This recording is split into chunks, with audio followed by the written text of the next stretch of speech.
This story is a true story. I experienced a very traumatic situation, which was extremely dangerous. In New York City in 2002, just a matter of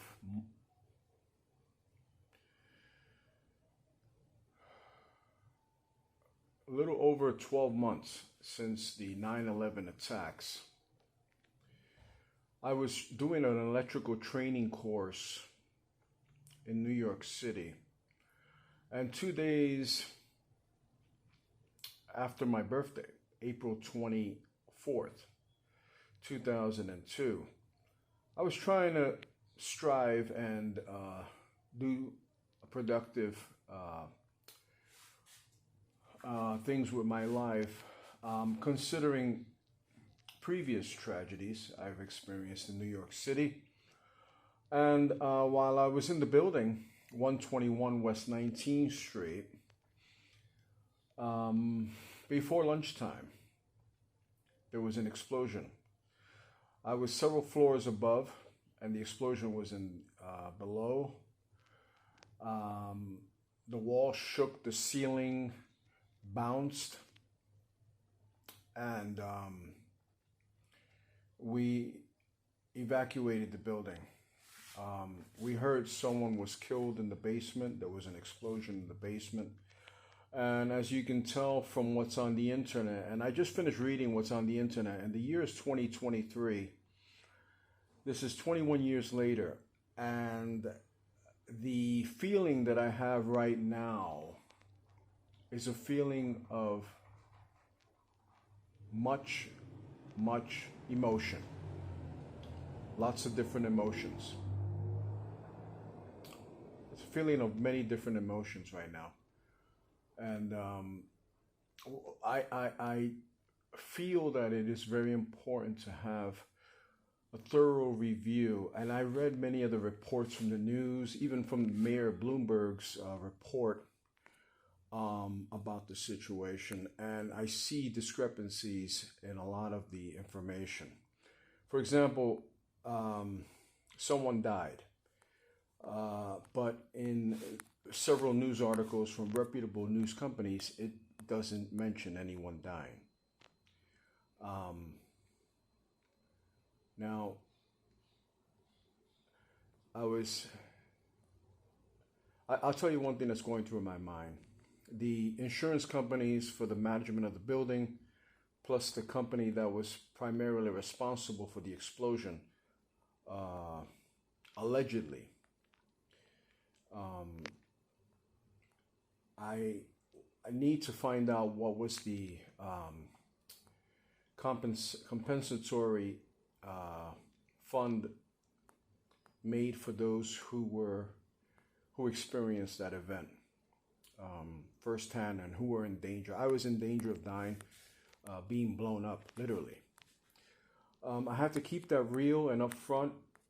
Being born in New York City, I'm not special than anyone else in the whole world, but there is a certain amount of trauma and emotional experiences that I've been through, which identify the relationship. And I definitely want to get my compensation from the insurance companies of those who were responsible. And apparently the management of the building, the insurance company is responsible. That's what they have insurance for accidents or incidents. And the company responsible also, Caltech Industry Group. Never heard of it, but the story doesn't make any sense to me. What happened? And I was there, and I finished the electrical training afterwards. I was pretty resilient and kept going, but I should have stopped.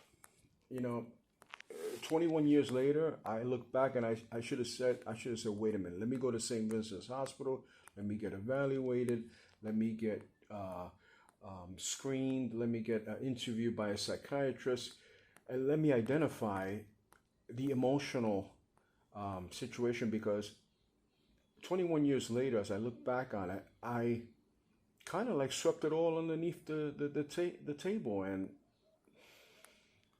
it's very it's a wrong thing to do when you're in a tragedy like that, especially after the 9/11 tragedy, which was horrendously terrible. And I worked in the World Trade Center, the World Financial Center. I've been in and out of there. I worked as a messenger. I've been in almost every single office and building in New York City. I know almost every street, every building. And as I'm saying this right now, I'm getting electrical charge in my body, like what they call chills, or your hair standing on end. I'm feeling that right now because I was there. I experienced it, and it's trauma. And that's why there's insurance companies, and that's why they, take care of people like myself and those who were seriously injured and killed, primarily. And that's what this video is about. And I'm gonna build on this video, and I'll keep you posted and updated on it. The reason why I'm talking sideways is for facial recognition purposes. I also have to be self-preserving and careful about this. There's evil everywhere, and there's good, but there's just so much evil. And this could, catch up to me and bite me, and I just have to watch my step.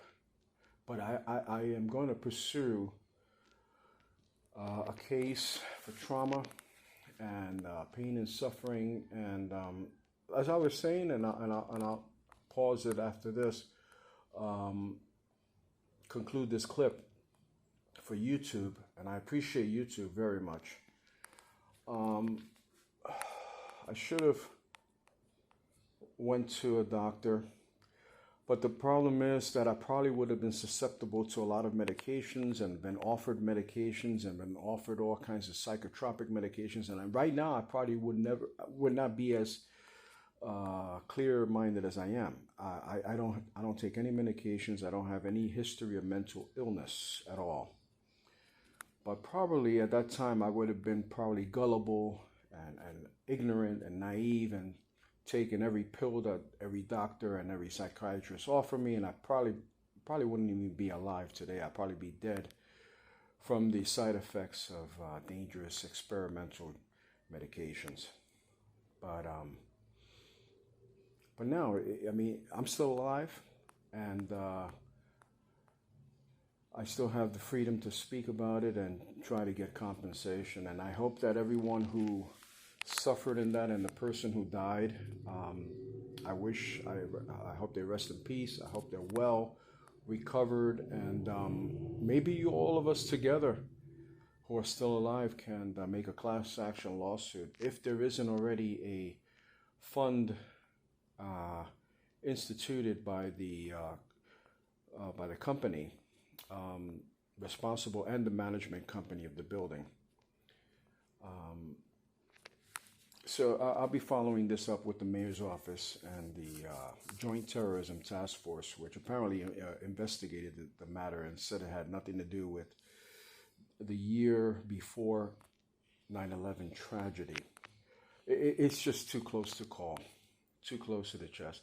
I mean, for crying out loud, the year after, it is very emotionally intense for me to deal with. And I'm angry. And